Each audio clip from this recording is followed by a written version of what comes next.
मोदी जी ईद मनाने के लिए चले गए और मुसलमान भी उनके घर खाना पहुंचाने लगे। तो हमको तो ये लग रहा है कि चूँकि बकरा ईद करीब आ रही है कि कहीं मोदी जी बकरा ईद मनाने न चली जाए।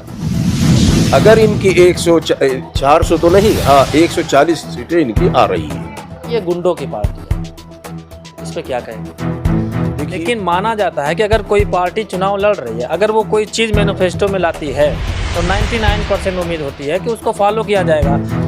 तो उन्होंने कहा कि हाँ ये थोड़ी चूक हुई है कि हम बुनकरों के मसाइल को अपने मैनिफेस्टो में नहीं ला सके हैं।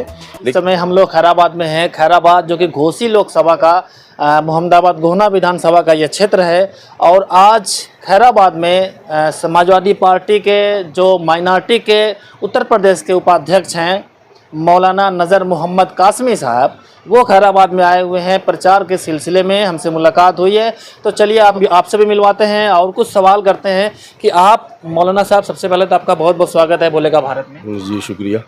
आप जैसे लोग, सीनियर लोग, कासमी हैं आप और माइनॉरिटी के उपाध्यक्ष भी हैं, जब आप फील्ड में चलते हैं, लोगों से मिलते हैं, तो लोगों का रुझान क्या आ रहा है? 2019 का माहौल देखिए और 24 का देखिए, तो क्या फ़र्क नज़र आ रहा है? 2019 में और 24 में बहुत बड़ा एक परिवर्तन है। 2019 में पुलवामा करा के जो इन्होंने एक माहौल बनाया, उस माहौल का असर ये हुआ कि इनको उत्तर प्रदेश में 64 सीटें मिली। लेकिन इस बार जो है इनके पास कोई ऐसा मुद्दा नहीं है कि जिस मुद्दे की बुनियाद पर ये आवाम के बीच में जा सके। अब आपने देखा पहले चरण का चुनाव हुआ, वहाँ ये समाजवादी और अखिलेश पर बात की लोग। जैसे ही पहले चरण का चुनाव ख़त्म हुआ तो उसके बाद जो है ये मुसलमानों को ज़्यादा बच्चा पैदा करने वाले और घुसपैठ ये कहने लगे, और जैसे मंगलसूत्र और दुनिया भर की बातें। और जैसे ही चौथे चरण का चुनाव ख़त्म हुआ तो मोदी जी ईद मनाने के लिए चले गए और मुसलमान भी उनके घर खाना पहुंचाने लगे। तो अब 2 चरण बचा हुआ है, एक तो परसों है और उसके बाद जो है 1 तारीख को है। तो हमको तो ये लग रहा है कि चूँकि बकरा ईद करीब आ रही है कि कहीं मोदी जी बकरा ईद मनाने न चली जाए। माहौल मैं मुजफ्फरनगर का रहने वाला हूँ और मुजफ्फरनगर की सीट जो है बहुत हॉट सीट थी। मुजफ्फरनगर के कौन सी विधानसभा से हैं? मैं मीरापुर विधानसभा जो बिजनौर लोकसभा में लड़ती है। तो मैं आपको अल्लाह की ज़ात पर भरोसा करते हुए ये यकीन दिला सकता हूँ कि पहले चरण में जो 8 सीटों पर चुनाव हुआ है उनमें से आप 6 जीत रहे हैं। 6 ये आपका मानना है? मेरा मानना नहीं, सबका मानना है, मीडिया का मानना है। और 1 सीट जो है ना वो जीत रहे ना हम जीत रहे, कोई तीसरा जीत रहा है। ना हम जीत रहे ना वो जीत रहे, कोई तीसरा जीत रहा है। और 1 सीट ऐसी है कि बीजेपी की और समाजवादी की लड़ाई है। ना वो यकीन के साथ कह सकते हैं कि हम जीत रहे, ना हम यकीन के साथ कह रहे कि हम। मतलब आप कहना चाह रहे हैं कि बिजनौर की जो सीट है वो ले जा रहे हैं? नहीं ले नहीं जा रहे, अच्छा, वो फंसी हुई है। हाँ, बाकी तो कहीं लड़ाई ही नहीं है। तो हमने पश्चिम से हम चले और पूर्वांचल में आ गए। हमको तो एक जो माहौल दिखाई दे रहा है, लोगों में उनके खिलाफ एक गुस्सा है। मेरी मीडिया के लोगों से बात हुई तो उनका कहना ये था कि फरवरी मार्च में हम ये समझते थे कि चुनाव कराना बेकार है चूँकि यही आएंगे। लेकिन अंदर करंट जो लोगों के अंदर गुस्सा था, जैसे अटल बिहारी वाजपेयी जी ने एक नारा दिया था इंडिया शाइनिंग का 2004 में, तो उसके बाद जो है लोगों के उनके खिलाफ भी अंदर करंट गुस्सा था। सरकार कांग्रेस की आ गई। ऐसे इनके खिलाफ चूँकि इन्होंने जो लंबी फेंकी थी 2014 में और 2019 में कि हम काला धन लाएंगे, नहीं आया। इन्होंने कहा कि हम भ्रष्टाचार को मिटाएंगे, भ्रष्टाचार को तो नहीं मिटा सके, लेकिन जितने भ्रष्टाचारी थे उन सब को अपने साथ में ज़रूर मिला लिया है। तो जो वादे किए हैं इनका कोई वादा पूरा नहीं हुआ, इसलिए लोग इनसे तंग आकर और इनको भगाना चाहते हैं। इन्होंने एक फर्जी नारा दे दिया 400 पार। इनसे कोई पूछे कि जब तुम 400 सीटों पे चुनाव नहीं लड़ रहे तो 400 कैसे आ जाएंगे तुम्हारे? तो वो इंडिया गठबंधन की भी बात हो सकती है। अच्छा, कश्मीर में 370 हटाया इन्होंने, तो अगर वो इतना अहम मुद्दा था तो चुनाव लड़ के दिखाए ना। वहाँ से वहाँ तो एक भी सीट पे चुनाव नहीं लड़ रही है। राष्ट्रपति शासन लागू नहीं, चुनाव तो हो रहा है। हाँ, ये लोकसभा का चुनाव तो हो रहा है, तो वहाँ क्यों नहीं लड़ रही है? पूर्वोत्तर के राज्य हैं, मणिपुर वगैरह, क्यों चुनाव नहीं लड़ रही है? अगर इनकी इतनी मकबूलियत है। हवा ख़राब है। अगर इनकी 400 तो नहीं, हाँ 140 सीटें इनकी आ रही है।